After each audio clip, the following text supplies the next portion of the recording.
নমস্কাৰ আজি দেশৰ লগতে ভাৰতৰ বিভিন্ন প্ৰান্তৰ পৰা বহুকেইটা গুৰুত্বপূৰ্ণ খবৰ যুগুত কৰা হৈছে তাৰে ভিতৰত প্ৰথমটো খবৰেই হৈছে প্ৰতিনিশা কোকৰাঝাৰত সংঘটিত হোৱা ভয়ংকৰ ঘটনাটোৰ ন তথ্য ইতিমধ্যে পোহৰলৈ আহিছে আৰু এই ঘটনাটোৰ সৈতে জড়িত এজনক চিনাক্ত কৰা হৈছে মুখ্যমন্ত্ৰী ডক্টৰ হিমন্ত বিশ্ব শৰ্মাই কিছু সময়ৰ পূৰ্বে এই সন্দৰ্ভত কৰিছে কেইবাটাও গুৰুত্বপূৰ্ণ মন্তব্য আৰু এই সন্দৰ্ভত সবিশেষ তথ্য চাওঁ আহক কোকৰাঝাৰৰ সেই ঘটনাটোৰ লগত জড়িত এজন ব্যক্তিৰ নাম বৰ্তমান সময়ত পোহৰলৈ আহিছে লগতে আৰক্ষীয়ে তাৎক্ষণিকভাৱে বৰ্তমান সময়ত অনুসন্ধান কৰিছে লগতে চিনাক্ত কৰা সেই ব্যক্তিগৰাকীৰ বিৰুদ্ধে আছে কেইবাটাও গোচৰ শীঘ্ৰেই গ্ৰেপ্তাৰ কৰা হ'ব সেই ব্যক্তিজনক ইয়াৰ উপৰিও মুখ্যমন্ত্ৰীগৰাকীয়ে কয় যে এই ঘটনাটো যদি লোকপাইলতে প্ৰত্যক্ষ নকৰা হ'লে পুৱালৈ অধিক ভয়ংকৰ খবৰ আহিলেহেঁতেন নিশাই আৰক্ষী উপস্থিত হৈ সেই ঠাইত আৰম্ভ কৰিছিল তদন্ত লগতে সেই ব্যক্তিজনৰ পিছত কোনোবা সংগঠন জড়িত হৈ আছে নেকি সেয়াও বৰ্তমান সময় পৰ্যন্ত জানিব পৰা হোৱা নাই নিশা আইডিৰ বিস্ফোৰণৰ ফলত ছিগি পৰিছিল ৰেল লাইন এটা বিগ ব্ৰেকিং নিউজ জনাই আছো এই মুহূৰ্তত সৌভাগ্যক্ৰমে এটা ডাঙৰ ৰেল দুৰ্ঘটনাৰ পৰা ৰক্ষা পৰিছিল শ শ যাত্ৰী পৰৱৰ্তী খবৰটো হৈছে এইবাৰ সুৰাৰে নহয় জুবিনক জাতীয় বীৰ হিচাপে প্ৰতিষ্ঠা কৰা হ'ব যুগ যুগান্তৰলৈ ইতিহাসে সোঁৱৰিব এইবাৰ জুবিন গাৰ্গক এই মন্তব্য কৰিছে ৰাজ্যৰ মুখ্যমন্ত্ৰী ডক্টৰ হিমন্ত বিশ্ব শৰ্মাই মুখ্যমন্ত্ৰী শৰ্মাই ইয়াৰ উপৰিও কি মন্তব্য কৰিছে সবিশেষ তথ্য চাওঁ আহক হাৰ্থব জুবিন গাৰ্গক এইবাৰ জাতীয় বীৰ হিচাপে প্ৰতিষ্ঠা কৰা হ'ব অসমত জুবিন গাৰ্গক মায়াবিনী হুৰ হুৰ হুৰাই দে আদি গীতৰ জৰিয়তে সমৃদ্ধ কৰা হ'ব বৰ্তমান সময়ত একাংশ লোকে জুবিন গাৰ্গৰ সত্তাক নিঃশেষ কৰাৰ চেষ্টা চলাইছে জুবিন গাৰ্গে কেতিয়াও সুৰাপান কৰি আদৰ্শ দেখুওৱা নাছিল জুবিন গাৰ্গে মানৱতাৰহে আদৰ্শ দেখুৱাইছিল জুবিনৰ সমাধিত একাংশ লোকে মদ ঢালি দি সেয়া বেয়া কাম কৰিছে আগন্তুক প্ৰায় 100 বছৰলৈ জুবিন গাৰ্গক লৈ যাতে মানুহৰ বিৰূপ মনোভাৱ আহে তাৰ বাবে একাংশই এতিয়া অপচেষ্টা চলাইছে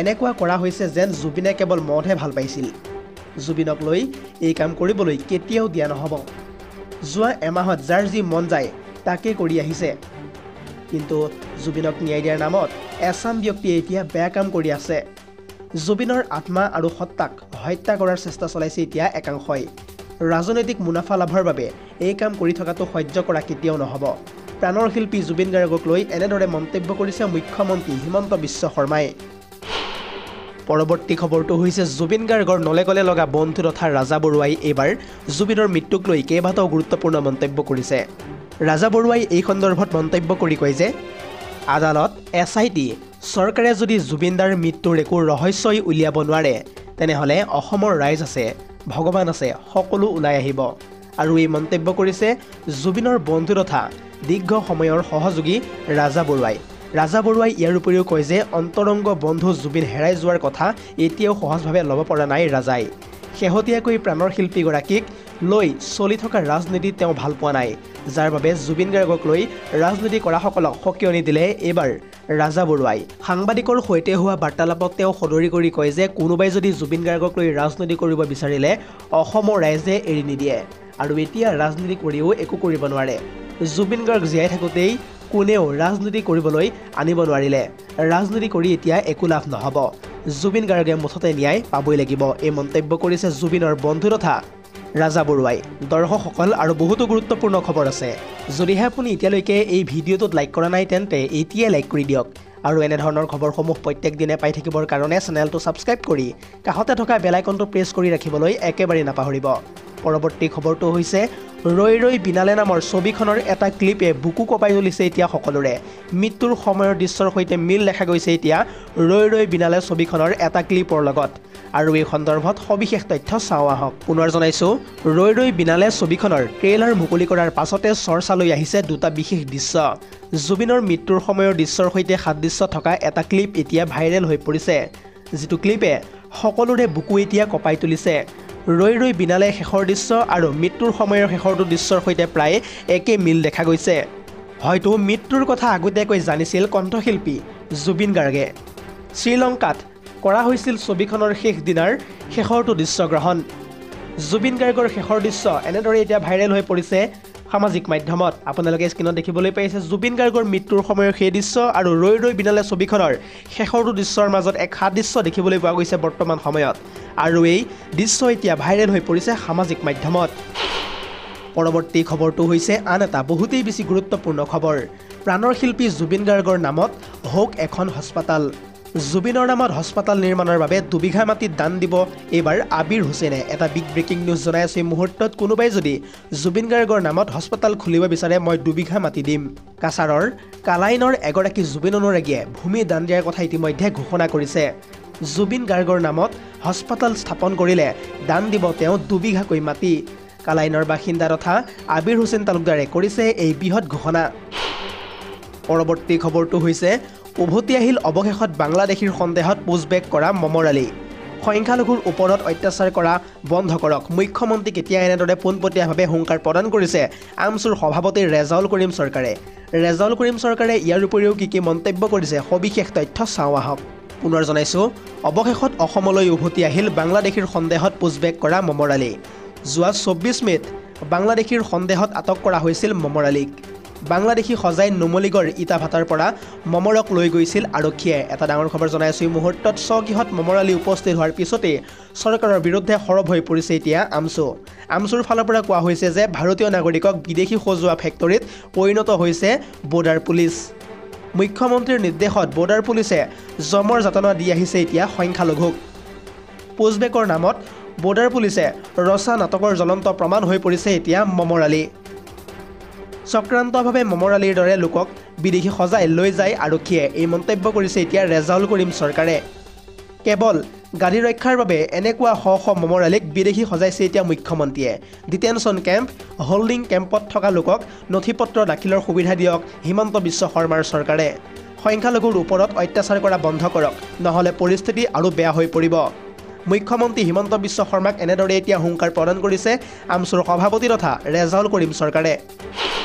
পৰৱৰ্তী খবৰটো হৈছে ৰাজনৈতিক প্ৰেক্ষাপটৰ এটা বহুতেই বেছি গুৰুত্বপূৰ্ণ খবৰ। অৱশেষত একমত হ'ল কংগ্ৰেছ আৰু RJD।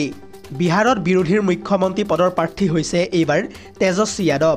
কংগ্ৰেছ আৰু RJDৰ চৰকাৰ হ'লে তেজস্বী যাদৱ বিহাৰৰ পৰৱৰ্তী মুখ্যমন্ত্ৰী হোৱাৰ সম্ভাৱনা আছে।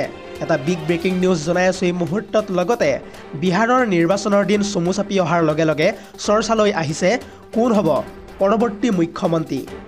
কংগ্ৰেছ আৰু RJDৰ মিত্ৰতাক লৈ আহি পৰিছে এই মুহূৰ্তত এটা বিগ ব্ৰেকিং নিউজ।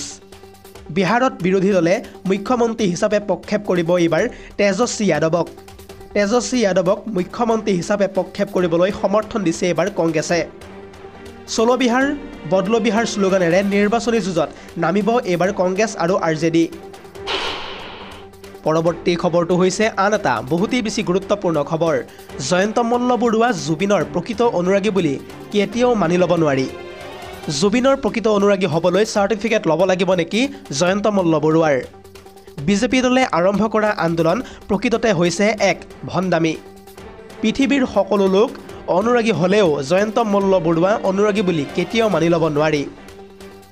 আমাক ন্যায় লাগে, অৰ্থাৎ আমি জুবিনদাৰ মৃত্যুৰ প্ৰকৃত সত্য জানিব বিচাৰোঁ। শাসনত থকা দল এটাই ন্যায়ৰ বাবে আন্দোলন কৰিব, তাতকৈ কি ভণ্ডামি আছে?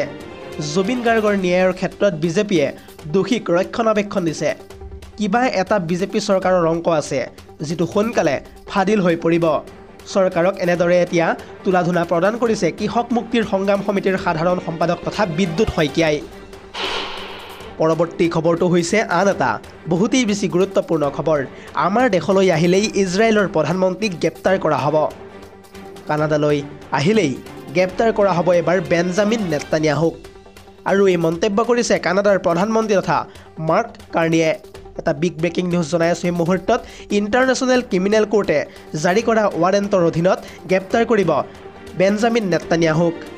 প্লেষ্টাইনক মান্যতা দিয়াটো কানাডাৰ নীতিৰ এক অংশ বুলি এতিয়া মন্তব্য কৰিছে প্ৰধানমন্ত্ৰী কাৰ্নিয়ে।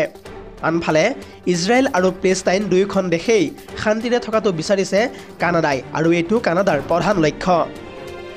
কানাডাৰ প্ৰধানমন্ত্ৰীৰ ভাষ্যৰ পিছতে তীব্ৰভাৱে প্ৰতিক্ৰিয়া প্ৰকাশ কৰিছে ইজৰাইলৰ ফালৰ পৰা।